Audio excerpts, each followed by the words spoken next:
A short turnaround, do you feel like from a game plan perspective, prep perspective, you're already caught up, or is it still kind of catch up mode? No, I think we're caught up. I mean, our coaches and the sports staff and analysts and GAs have done a really good job just preparing for this. And, at this point in season 2, you kind of start building your package. And you kind of, hey, what can we get to that our kids really feel really good about, really know, can play really fast and physical and go play the way we want to play. So you don't want to overload them, get them thinking too much, that'll slow them down. And then you take the looks that you think are their top looks and you make sure you're practicing it. Make sure you're preparing for what we call their fastballs and make sure you're sitting on those and ready to play those. So that's what we've done. And just I was actually talking with the coaches out there just there and say, hey, what other looks do we need to show them that we need to possibly be prepared for?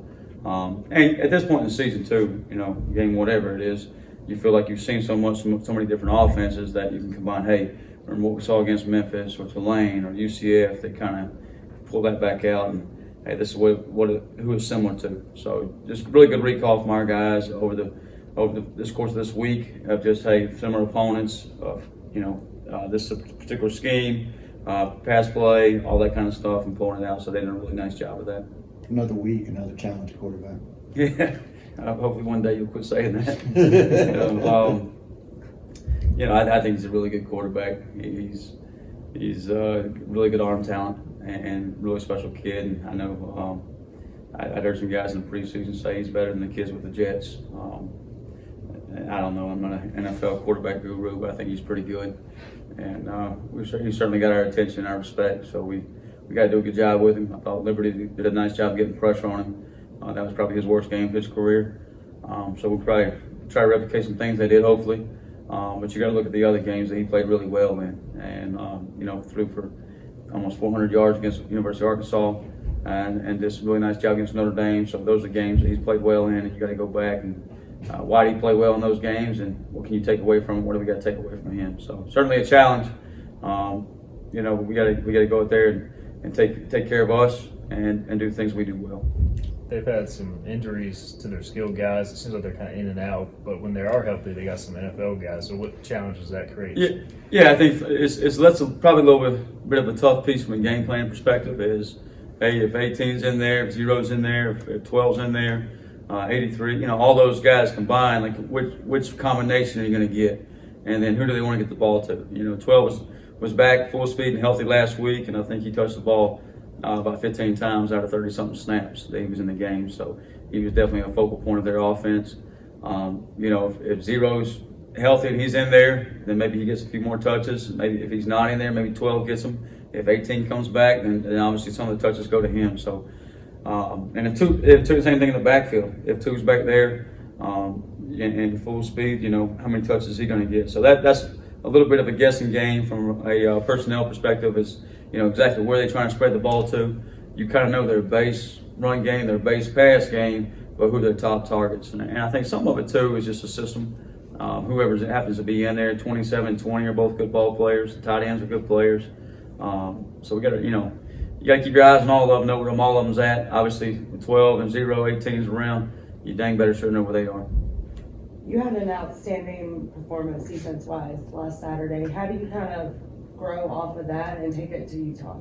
I think anytime you go play well, it builds confidence with your program, with your team, and with our defensive unit. And I think we're certainly doing that.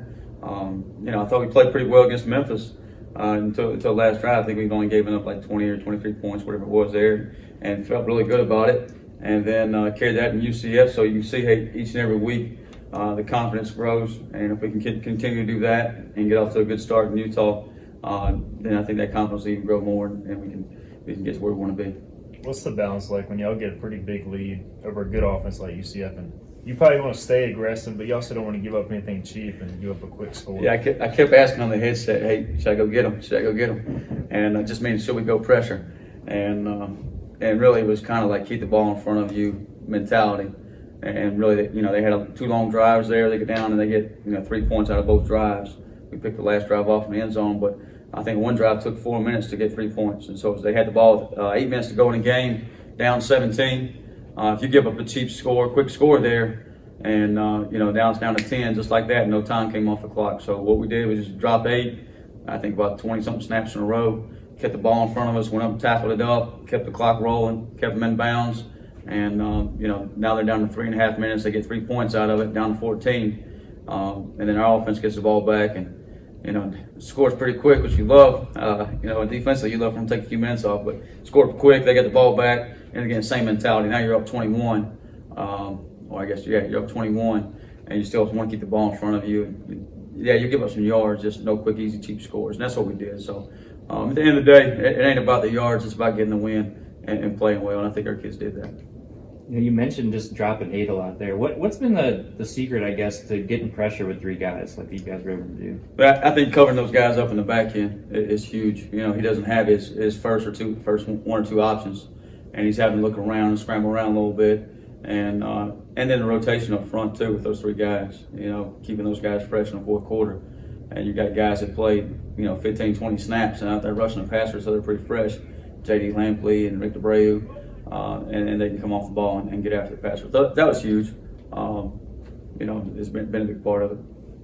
Chad Stevens, we don't talk about him a ton, but he's played a lot for you guys, been pretty critical. Just what has he meant to your defense? Chad is awesome. I mean, he really is. When I first got here, he was in the linebacker room, and we moved him from linebacker to rush, and then from rush to field end, and he's never complained or fussed about it. He's all about the team.